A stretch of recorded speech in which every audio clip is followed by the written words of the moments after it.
Hi, it's me again with Corel Tips and Tricks. Somebody sent me this. It's really pretty clear. It would actually probably trace, but they want to know how to draw that. When I look at something like this, I see three circles with part of the circle missing.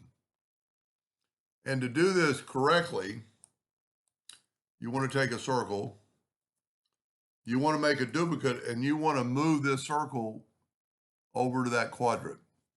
And then hit the plus key and move it to that intersect. And then look, take away every other line. Now I'd go ahead and weld this and then make it whatever size you want. Let's make it a little bit thicker. Let's make it 40.